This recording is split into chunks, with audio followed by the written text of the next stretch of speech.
अतातार साहब, आज आपने प्रेस कॉन्फ्रेंस की, आप बता रहे थे कि जी 42 समातें हुई, उसमें ये नहीं पेश हो रहे थे, ये सारे मामला थे, डिले कर रहे थे, मगर जो आखिरी कुछ टाइम है उसमें तो नजर आया ना कि जज साहब बहुत तेजी में नजर आए, और इतनी तेजी में नजर आए कि आज अदालत भी लिख रही है कि गवाहान पेश करने की दरख्वास्त मुस्तरद की गई, और ये कहा गया कि 5 अगस्त को 2 या 3 बार केस कॉल करके एक्स पार्टी फैसला सुना दिया गया। आज अदालत कह रही है सुप्रीम कोर्ट के एक्स पार्टी फैसला था ये, तो वाज़ेह नजर आ रहा है कि ये केस किस सिमत में जा रहा है।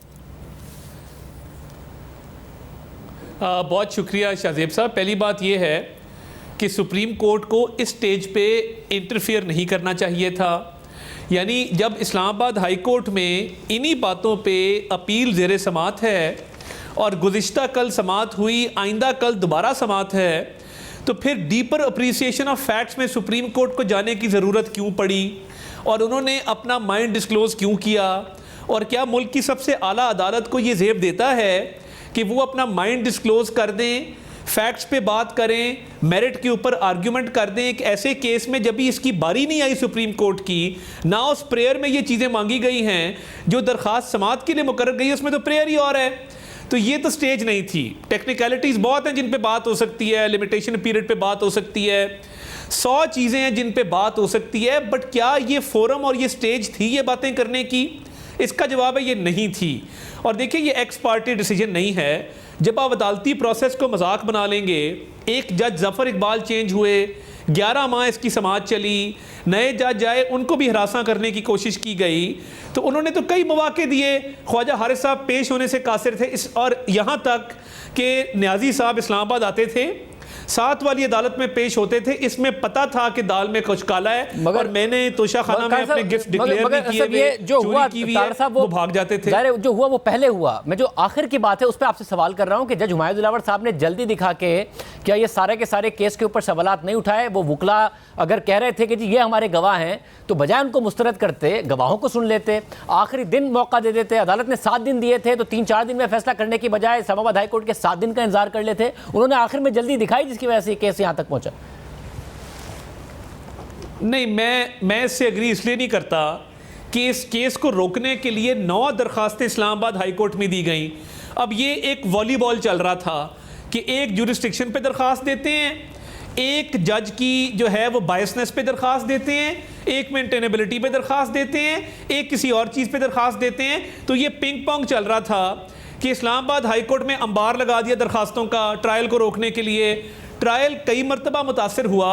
अब क्योंकि फॉरेन फंडिंग 6 साल चला था, इनका ये दिल था कि इस केस को भी 2-3 साल चलाया जाए, और अदालत से गैर हाजिरियाँ 40 दरखास्तें हाज़री माफ़ी की न्याजी साहब की मंजूर की गई हैं। किसी और मुल्ज़िम की बता दें, अहमद की, बशीर की, बूटे की, कि जो रोज़ अदालतों में बेचारे जो हैं वो पेश होते हैं, उनकी हाज़री माफ़ी की दरखास्त मंजूर होती है, और क्या उनको इतने मौके दिए जाते हैं? शुएब शाही साहब, आप क्या कहिएगा? वो कह रहे अदालत को इस स्टेज पर इंटरफेयर नहीं करना चाहिए था। परसों समात हुई है, कल समात हुई, कल फिर समात है इस्लामाबाद हाई कोर्ट में, इंतजार करना चाहिए था। वो तो मांगा ही नहीं गया, प्रेयर में नहीं है जो कुछ आज अदालत ने कह दिया और अहकामात जारी कर दिए और मेरिट्स पर बात कर दी। देखें, पहली बात तो आपको एक बात बता दूं, हुमायूं दिलावर ने फैसला किया, उसको हमने चैलेंज कर दिया इस्लामाबाद हाई कोर्ट में। इस्लामाबाद हाई कोर्ट ने उसमें क्वेश्चंस फार्मूलेट किए, कोई तकरीबन 12 के करीब। उन्होंने कहा इनके ऊपर फैसला करें 7 दिन के अंदर।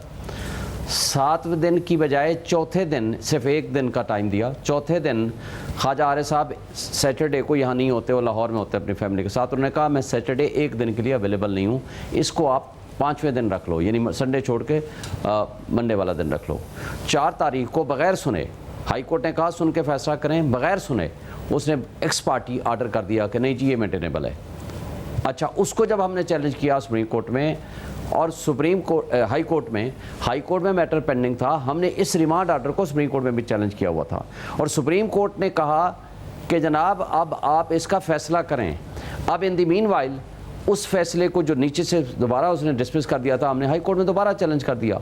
सुप्रीम कोर्ट ने हाई कोर्ट को हुक्म दिया कि आप खुद इसका पहले समात, इख्तियार समात का फैसला करें, लिमिटेशन का फैसला करें कि ये 950 दिन टाइम बार्ड है, ये नहीं हो सकता, ये ऑथोराइज्ड ऑफिसर की तरफ से पटिशन नहीं है। इस्लामाबाद हाई कोर्ट ने क्या किया, उसी दिन 1 दिन के अंदर ही कहा कि नहीं वही जज दोबारा फैसला करे, सुन के फैसला कर दे। चलें, ये अलग बात है कि हम उसको भी छोड़ देते हैं। जब दोबारा नीचे जाता है, ये आर्डर है 3 तारीख का इस्लामाबाद हाई कोर्ट का, 4 तारीख की शाम को मिलता है, 5 को केस फिक्स है फॉर आर्गूमेंट्स।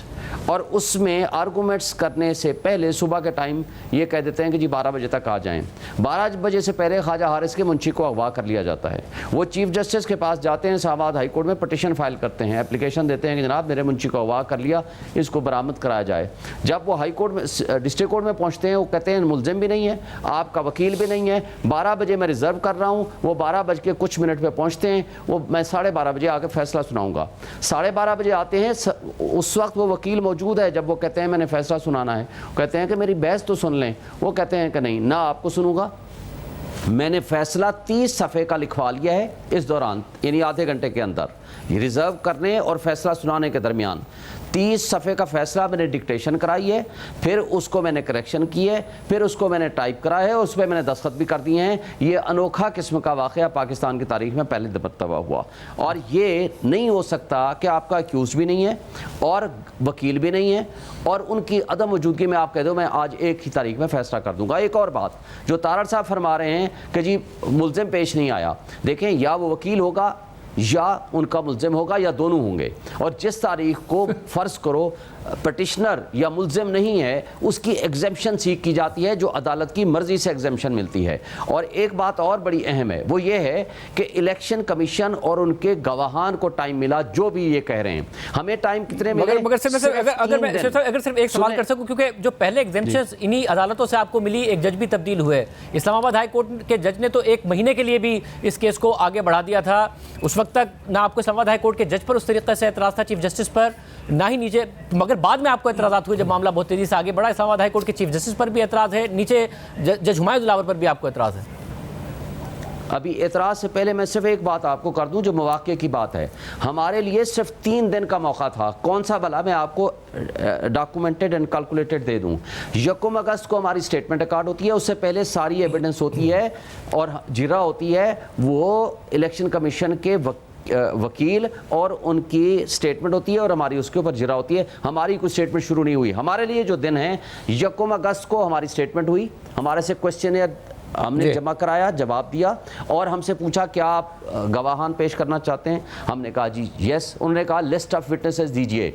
हम 2 तारीख को 12 बजे जाकर लिस्ट ऑफ विटनेसेस देते हैं, 4 गवाहान की फहरिस्त देते हैं।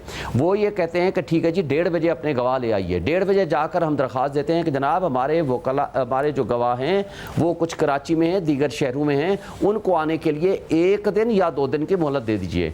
जज साहब क्या फरमाते हैं, 1.5 घंटे तक वो रेलिवेंट है। ये सब मीडिया की मौजूदगी में हुआ है। 1:30 बजे कहते हैं ये रेलिवेंट ही नहीं है, मैं इस एप्लीकेशन को डिसमिस करता हूं। तारड़ साहब आप उस दौरान सुन लें, मैं आपके जवाब की तरफ आ रहा हूं।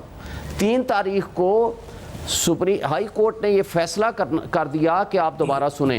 वो इनके जो ऑर्डर थे सारे सेटिसाइड कर दिए। 4 की शाम को ऑर्डर मिलता है, 5 को ये बहस के लिए था और सेम डे बगैर सुने फैसला दे दिया। अब आपके जो उसकी है ट्रांसफर और ये वाला जी क्विकली जवाब दीजिएगा ताकि मैं तारड़ साहब की तरफ ये लेके जाऊं, क्योंकि अदालत ने ये बातें की जो आप कह रहे हैं। इसके ऊपर हुमायूं दिलावर के ऊपर हमने 3 दरखास्तें दी हैं, ट्रांसफर पिटीशनें, और उसको भी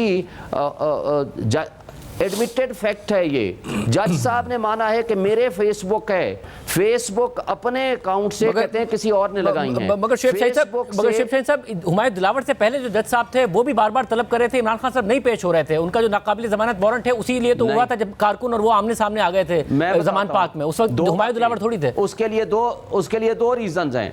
2 रीजंस ये हैं कि मिनिस्ट्री ऑफ इंटीरियर के कई लेटर्स आए कि आपको लाइफ थ्रेट है। उस दौरान उनके पर कातलाना वो दूसरे मुकदमों में पेश हो रहे थे और रैली भी निकाल रहे थे। इस्लामाबाद हाई कोर्ट ने लिखा आपने उसमें कि आप वो रैली निकाल रहे हैं और अदालत में नहीं जा रहे हैं। जी हमने कहा हम फेट मरकज में नहीं जाते।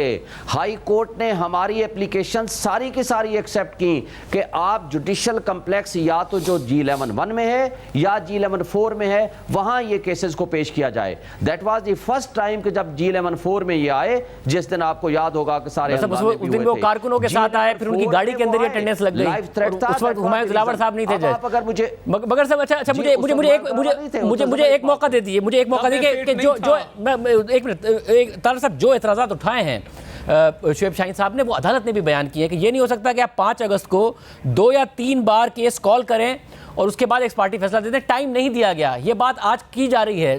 मंदू खेल साहब भी, उन्होंने भी, ऐसा नहीं कि सिर्फ 2 जजेस ने सवाल उठाए, उन्होंने भी सवाल उठाए सारे के सारे मामले पर।